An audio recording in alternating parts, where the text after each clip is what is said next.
Hi, Eric Gibaud, Gibaud.com. A few months ago I presented this Lightmeter, Sekonic Litemaster L-478D with this spot meter, okay? And I said I would make another video to explain not just how this works, but how to measure light in general with a Lightmeter. So I'm going to use this one, obviously, but what I'm going to tell you could use a Lightmeter you already have without any problems. I will explain, give you some tips how to measure, how to compensate, everything, okay? So let's start. First of all, I would like to make something really clear, because on social networks, some people say that you don't need to use a Lightmeter, others say you need to use a Lightmeter. Some people say you're a better photographer with Lightmeter, others you're worse without, and vice versa, okay? This video is not about this, okay? Some people want to use Lightmeter, some people don't want to use it. I know why I want to use a Lightmeter, and I explain how to use it. If you feel you don't need to use a Lightmeter, it's your right, and you're free not to use anyone. And if you feel you would like to use a Lightmeter, then check this video so I explain how to do it, okay? And if you're not sure, well, you check it and then you make your own opinion, okay? So let's speak about how to use this. The first thing you need to know is the real ISO of your camera. Brands tell you this is 100 ISO, and maybe it's not. Maybe it's 120, maybe it's 80, maybe it's 200, maybe 120. You don't know that. So obviously the Lightmeter is properly calibrated, and if you tell your camera is 100 ISO, it thinks it's 100 ISO. But what if your camera is not really 100 on ISO, but maybe 120 or 80? What do? Well, all the measuring you get there, the exposure you get there is wrong when you apply it on your camera. So the first thing to do is to make sure what is the real base ISO of your camera. So I tell you how to do it. So I've got my passport colors. The gray 18% is this one. So this is really small here. So what I have here on the other side, open, I've got two gray, okay? Take care. Not all these kind of passport cards have both. Sometimes, very often, they have only this one. This is for white balance. This is not for measuring light. You need this gray, 18% gray, which is made to measure light. That's really important. So if you don't have it, you need to buy a card that can be a lot larger, 18%, and make sure it's not for white balance. It is for measuring light, for exposure. This is not the same thing, okay? So we're going to see how you make that. The first thing you need to do is to put your camera on the native base ISO. In this case, it's my Olympus OM1. I put on 200 ISO, which is the minimum. I'm recording this video with the Lumix S5 Mark II, and I'm going to make pictures of this. First, you're going to put your card in front of the lens, but the first reflex you may have is to focus on the card.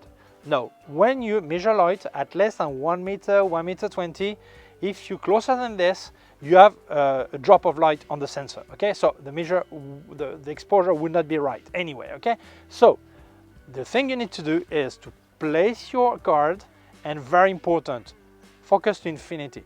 If your camera cannot shoot without being focused, simply you go on manual focusing, you put it on infinity, and you make sure you fill the frame with your card and you don't make shade with your lens on it, okay? Okay. Then you're going to make a picture placing the small bar in your viewfinder on the center, okay? Put the camera on your base ISO. On this camera it's 200 ISO, okay? I put it on the base, and then I make my first picture. Then 1/3 up, then another one with 2/3 up, and then one full stop up, and then 1/3 down, 2/3 down, and a full stop down. So in total 7 pictures.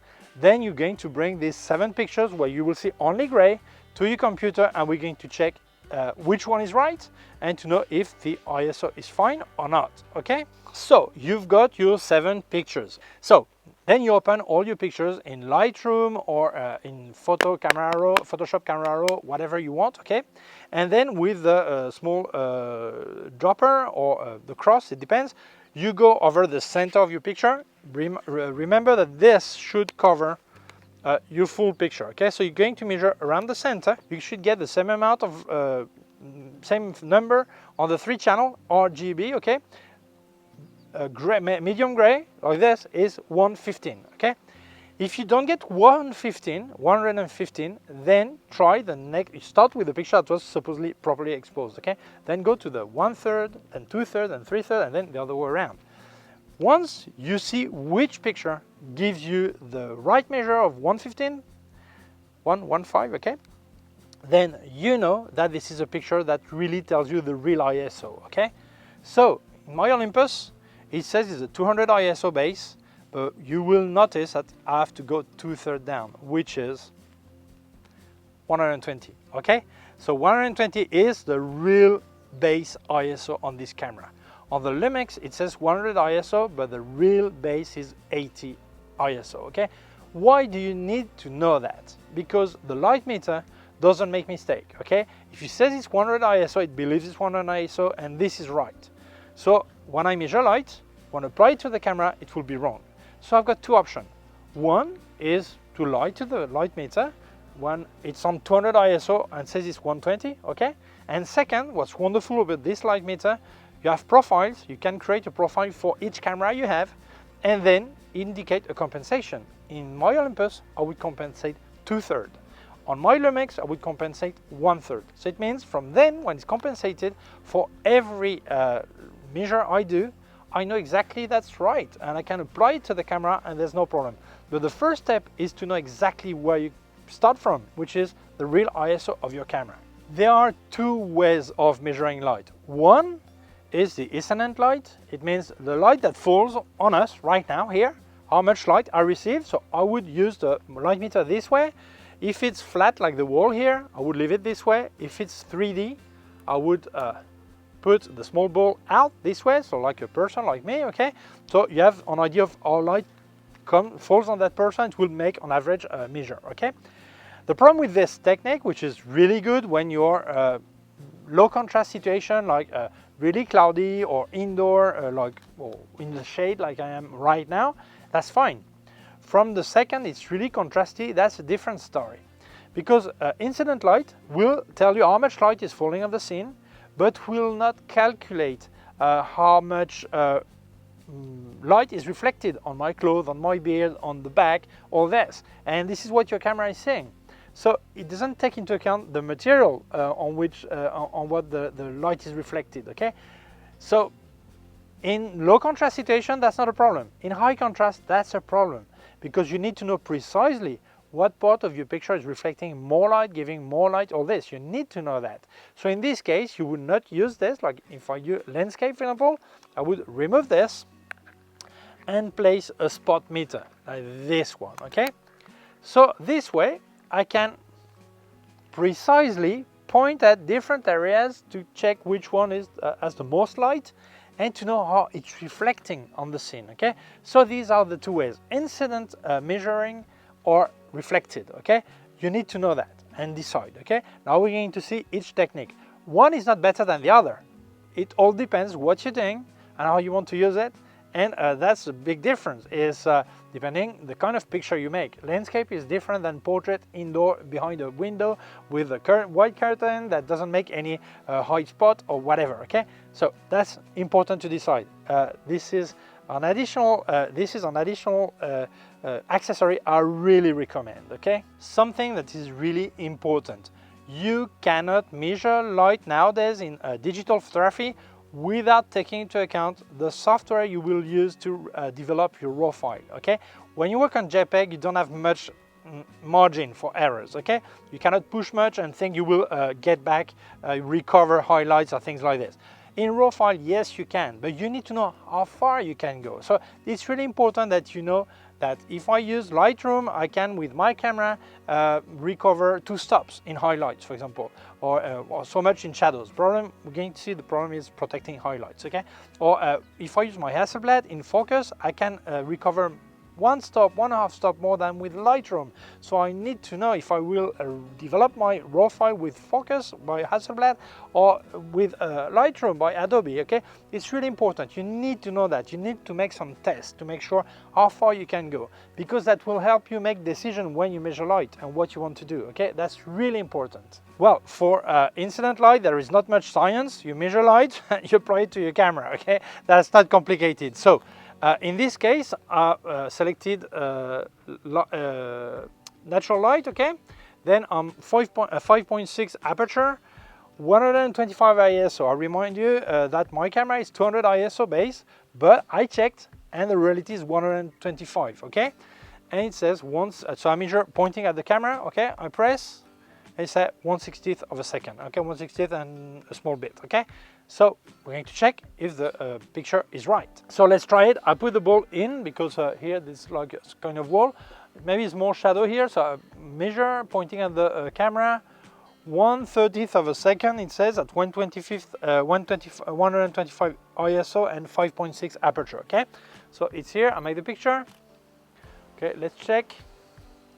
And you can see the histogram brings it close to the right, at least in the red, okay, because there is a lot of red tone here. The white maybe is a bit short, which is the full thing, but here we don't have any highlights, so for what I see, the exposure is right. And as you can see, it's true that it's not a 200 ISO, because here I indicated 125, and the result is fine, okay? So that's really important. But take into account that if according to the support, if it was white, black, shiny or not, that could give me some problem. In that case, if it was a high contrast part in this scene, I will need to use spot meter and reflected light, okay? But when you are in this situation, that will give you the proper exposure most of the time, okay? So that's really easy to use it this way in this situation.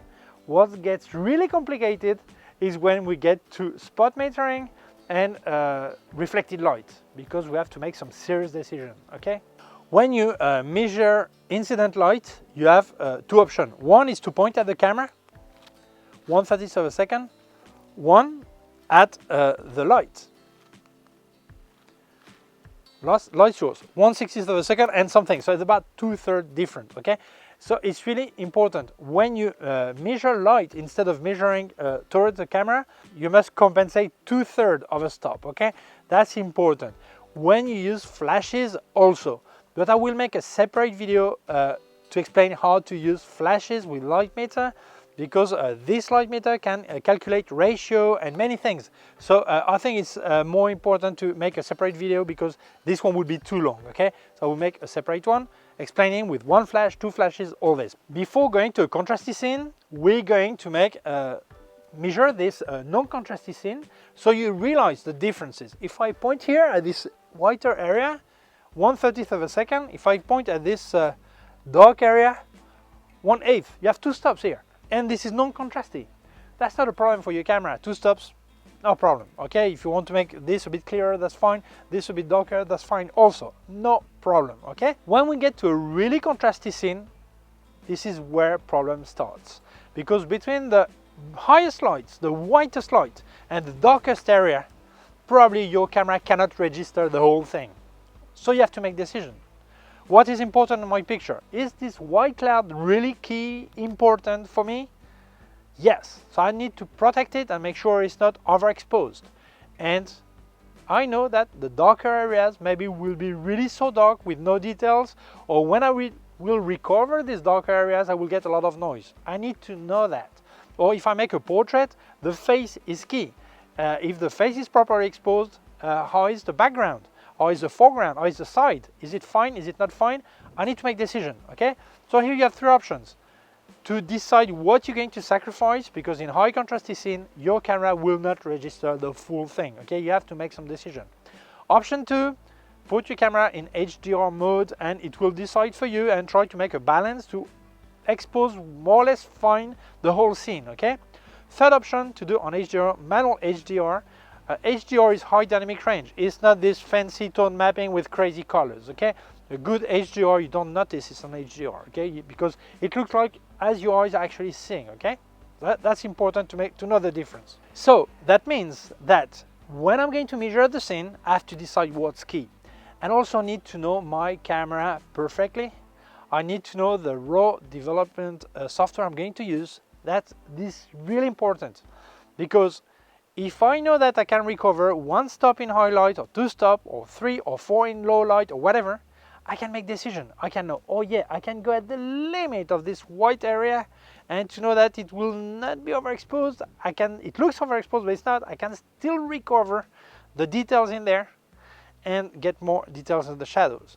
Or if I know I cannot recover much, I know that I will not be able to recover this shadow without a lot of noise, so maybe I will leave them really dark. That's a decision you need to make. But this is not a decision you take when you get home, okay? You make decision when you're making the picture. This is when you actually decide what area you're going to sacrifice, okay? Before then, you measure all this, and you know, this is what I'm going to do. And you make your decision. Once at home, when your cloud is just a white hole, that's too late. Nothing to do anymore, okay? You need to make the decision while making the picture. So we need to look at a contrasted scene and see how we decide, okay? So why do we speak about gray card, 18% gray card, okay? Because the Lightmeter thinks that everything you measure is a gray card, 18%. So it means if I measure on a gray card, it will give you the reality, okay? Almost there, we're going to see just after, okay? But if I measure on a white snow, it will believe that it's gray. It's not gray. So it will see this gray so white, thinking it's gray, that it will underexpose to place it in the right gray, okay? So my picture will be underexposed. If I make a picture, if I measure to something that is really dark, then it will believe this gray is too dark, so it will overexpose to compensate. So then my black will not be black anymore, it will be gray, okay? Because it will replace it always on the gray, okay? So a gray card, 18% is a zone 5. This gray, not this one is a zone 5 on the zone system. You can check Ansel Adams zone system. It goes from 0, which is completely black, to 10, that is completely white. So 0 to 10, that's 11 zone, okay? Snow, like a bit of texture, it would be 8, something like this. Yeah, you see there is something like texture, almost none. This is about 8, 9, okay? If we check like a wedding dress, white wedding dress, you have some texture, okay? Some lace in there. Yeah, maybe zone 7, okay? So that's important. Gray card is zone 5, okay? This gray card, okay? But we all have a gray card with us when we are born, okay? So every human, doesn't matter the color of skin they have, the inside of their hands is always like this, which is zone 5, okay? So you need to check when you measure on the gray card, 0.45%, 1/60th of a second, okay? I point in my hand, 1/25th of a second. That shows there's one step different. Zone 6, zone 5, okay? So it means if you don't have any gray card, I don't speak for knowing the exact ISO, okay? That you do need a gray card for that, because you need to have a uniform gray, okay? But someone maybe has measured that can give you the result. I mean, my Lumix S5 Mark II is 80 ISO base and not 100, and that's the same if you have this camera. My OM1 is 120 ISO instead of 200. Same thing if you have this camera, okay? So no problem. If you don't have it, or you measure, find someone who has the data, okay? No problem, okay? So that means I can start measuring with my hand if needed, if I don't have a gray card, okay? What's really important is to realize that we are not surrounded by gray, and we're going to have to make some compensation and calculate when the Lightmeter is calculating something. Obviously, it will be wrong in the way it thinks it's a gray 18%. It could be red 18%, doesn't matter, okay? It means it's on 80%, the tone, okay? But the amount of light, reflected light, it means that we need to compensate and calculate, okay? So my hand reflects 32%, and the gray card 36%, and the gray card 18%. That's important to know that, okay? So let's go to the scene, contrasted scene, okay? Before, when I said you had or to sacrifice an area or make an HDR, whether your camera or yourself manually, that is also another option. Like right now, I placed myself here. You see the background, this is really lighter than me. If I wanted to be more in balance, I would have no choice than to expose for the background and then put some extra light on me. So I get the extreme together, I'm properly lit and the background is fine, okay? So that's another option. But what's really important is every new camera that comes out, they say we have a higher dynamic range. This is a lie, pure marketing, okay? How can you say my camera has 15 dynamic range when the zone system has 11 zones from 0 to 10, both included, both extreme included, okay? So that's not possible. You cannot have lighter than white and darker than black, okay? Pure white, pure black. You cannot have more than this extreme, okay? So this is bullshit, okay? So what is it really what they're speaking about? They're speaking in the darker areas, when you recover the shadows, how much noise do you get? So how many differences, tones you can get, and from where do you get a noise that is not recoverable? You get too much noise, okay? This is what actually they're speaking about, although they call it dynamic range, okay? But you will notice that over the years, the highlights have not bettered much, maybe 1 stop, 2 stops, and that's it. It means when you're going to make a picture, aside of deciding what's important in your picture, you need to know that the lightest areas need to be protected, because it will not be possible to recover them in digital, okay?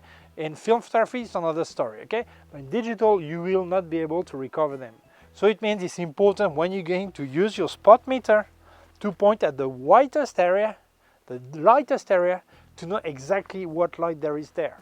And then we'll see how we place it in the zone system to make sure it's properly exposed and we get as much details as we can in the picture, okay? But that's really important. Don't forget, you need to protect the highlights. This area cannot be overexposed in a way that it cannot be recovered. Really important, okay? So here we're going to measure on the gray card. I'm the same light here than there, so that's fine, okay?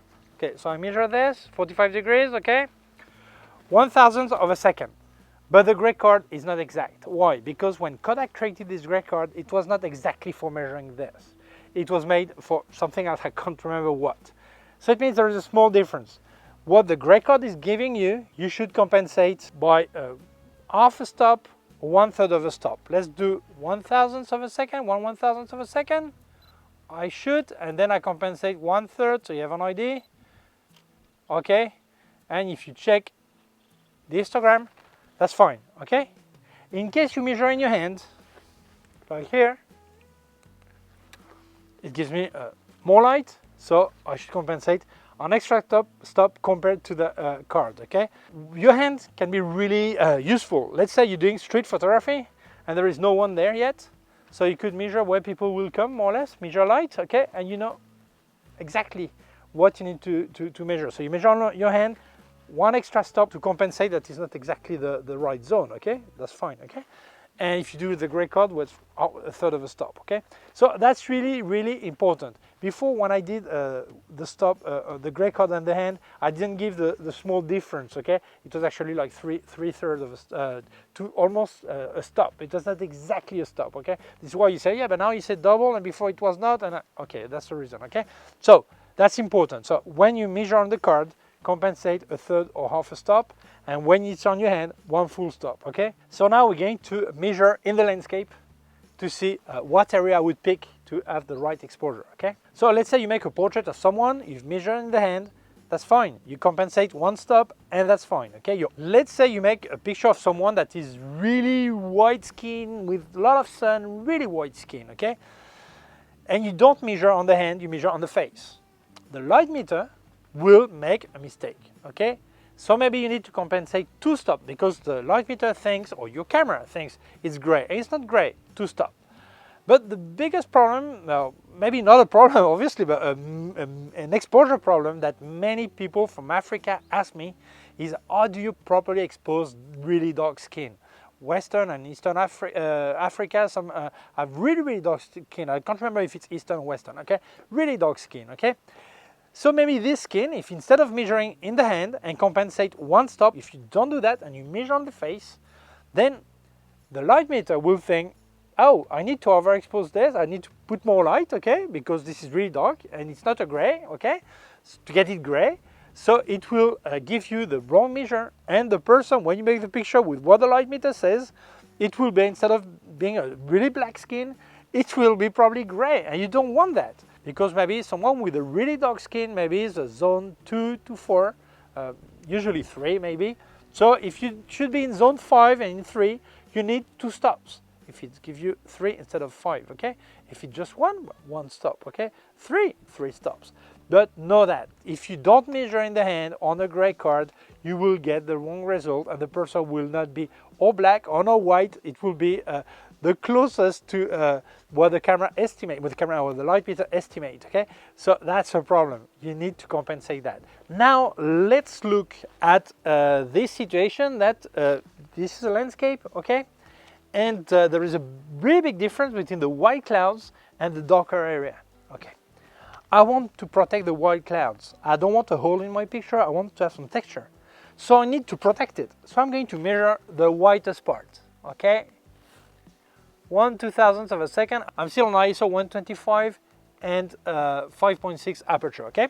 And then I measure the darkest area, what looks darker, okay? 1/60th. It means I have 1/60th to 1/25th, 1 stop, 250, 2 stops, 500, 3 stops, 1000, 4 stops, 2000, 5 stops. Can my camera recover the darkest area with 5 stop difference with the highlights? Probably yes, okay? If there was really a dark area, a black door or whatever here, maybe not. But in this case, I'm lucky I can recover that. So I'm going to protect the highlights to make sure the cloud has some texture, and then I will recover the darker area, okay? It all depends how much your camera can recover without getting a lot of noise, okay? This is where now, right now, where you decide, when you decide if you're going to do an HDR, several pictures, to stack them together, okay? If I had a person here and was making a picture of them, then probably that would be a problem if it was backlit. Right now it's light in favor. If it was backlit, I would have to decide whether to light properly that person or the background. In this case, I want to have the nice background, so probably I would need to put a flash on that person. So I expose for the background, and then I put some extra light to compensate the difference, okay? But this is right now when I have to make the decision. So we're going to make several pictures, exposing for the clouds, making sure I don't lose texture there, okay? This is really important that you know your camera and its limit, okay? So let's check if what I say is true. We're going to point at the lightest cloud, okay? We see it was 1/2000th of a second, okay? If I place that on my camera, let's see what happened, okay? I place it, 1/2000th was already here, okay? I made the picture, I check, and the picture is underexposed. Why? Well, that's really simple. Because the light meter thinks this cloud is a gray card, 18%, zone 5. And this is probably a zone 7, white with texture, okay? So it means if it thinks it's zone 5 and it is zone 7, I need 2 stops, okay? So instead of 1/2000th of a second, I go down to 1/500th of a second, make the picture, I check, and it's properly exposed on the histogram, okay?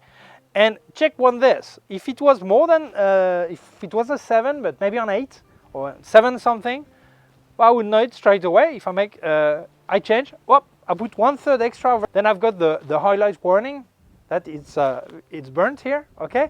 So it means, yes, that was a zone 7. So you see how important it is to compensate. Many people, they just place what the light meter says, and they say, oh, that doesn't work. It's wrong, the light meter is useless. No, it's because you don't know what you're doing, okay? You really need to know the highlights, what zone it belongs to, and compensate after, okay? That's really important. I said the highlights, but anything you measure on, you need to know what zone it is, learn how to evaluate it, and this way you will compensate, okay? But as you can see, right now, I've got the proper exposure with 1/500th of a second. I compensated 2 stops, okay? Obviously, you can do the same thing with your camera. If your camera can point really on spot meter, really located in the area you want, you can do exactly the same thing, okay? So conclusion, I hope this video lets you see a bit how to use a light meter. There are many features in this. I explained many of them in the first video, okay? I will make another video. I didn't think of making a third video. I will make one. Why? Because I want to do a specific video about using it as a flash meter to use mixed ambient light and flashlight, and also several flashes, because this light meter can calculate ratio. All this is really interesting. So this video would be far too long if I included the use of flash, you know, to get a really white background and all that kind of thing. So I will make an extra video for that, centered on flash exposure using the flash meter. Okay, so thank you so much Sekonic for sending the Lightmeter. I'll leave you links on the description where you can buy it. If you feel this video may interest other people, please share it on social networks. If you have not done it yet, please subscribe to my YouTube channel. There's a small button down here, so a small bell. If you click on the bell, get notified when I upload a new video. My website ericgibaud.com. If you have any question, you can leave a comment below. I'll also leave you links of Maggie on Amazon, links of everything I've reviewed by K&F Concept, Sandmarc, and Flashes by Westcott. More affiliated links, and also a link to my PayPal account in case you wanted to make a donation. Please take care of yourself and see you soon. Bye!